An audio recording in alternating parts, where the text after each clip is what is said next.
l'église n'est pas la propriété d'un homme. Il n'y a pas président fondateur de quoi que ce soit. Il y a un seul fondateur de l'église qui s'appelle Jésus. Vous êtes d'accord avec moi? Qui dit amen fort ce matin? C'est Jésus seul qui a dit, et je bâtirai mon église. Vous avez déjà vu l'apôtre Pierre en train de dire je bâtirai? Vous avez déjà vu l'apôtre Jacques en train de dire je bâtirai? Jésus dit je bâtirai. Il parle au futur. Pourquoi? Parce que le Saint-Esprit n'était pas encore descendu dans des hommes. Quand le Saint-Esprit descend et que nous devenons maintenant une habitation de Dieu en esprit, nous sommes l'église de Dieu vivant. Donc voici, Dieu peut commencer une œuvre avec toi. Mais l'œuvre que Dieu commence avec toi n'est pas le début de l'église.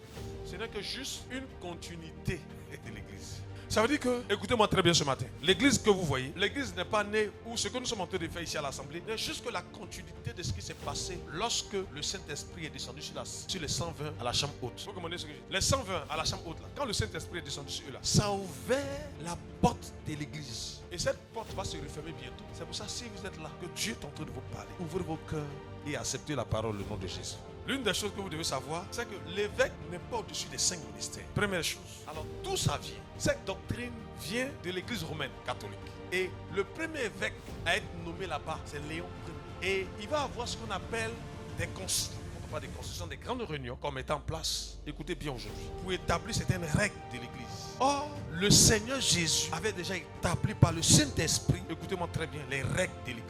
C'est pour ça que lorsqu'il y a eu de la croissance dans la naissance de l'église, le Seigneur a permis qu'on établisse d'abord les diacres, ensuite quoi? Les anciens. S'il vous plaît, l'église romaine catholique n'est pas la première église de la Bible. Elle n'est même pas mentionnée dans la Bible, s'il vous plaît. Elle est née 400 ans, au 4e siècle après Jésus. Et si vous regardez bien dans la parole, après que le Saint-Esprit soit descendu sur les 120 à la chambre haute, et quand il va avoir la croissance de l'église, le Seigneur va permettre que le schéma initial qu'il a toujours voulu pour l'église soit établi. Donc, le Seigneur va faire établir, écoutez bien ce matin, premièrement, dans une église locale, je parle ici de l'église locale, d'abord les diacres, avec Actes chapitre 6, verset 1 jusqu'au verset 6. Ensuite, les anciens, et on vous a parlé de deux types d'anciens. Les anciens selon la parole, qui sont liés à l'enseignement, et des anciens selon l'âge. Vous comprenez ce que je suis en train de dire ce matin? Et voici donc comment fonctionnait l'église locale. Et concernant le corps de Christ, voilà la différence entre l'église locale et le corps de Christ. Il y a une différence. Est-ce que vous savez ça? Qui dit amen avec moi? Le corps de Christ, c'est tous les chrétiens dans le monde. L'église locale, c'est l'église de la localité. Donc,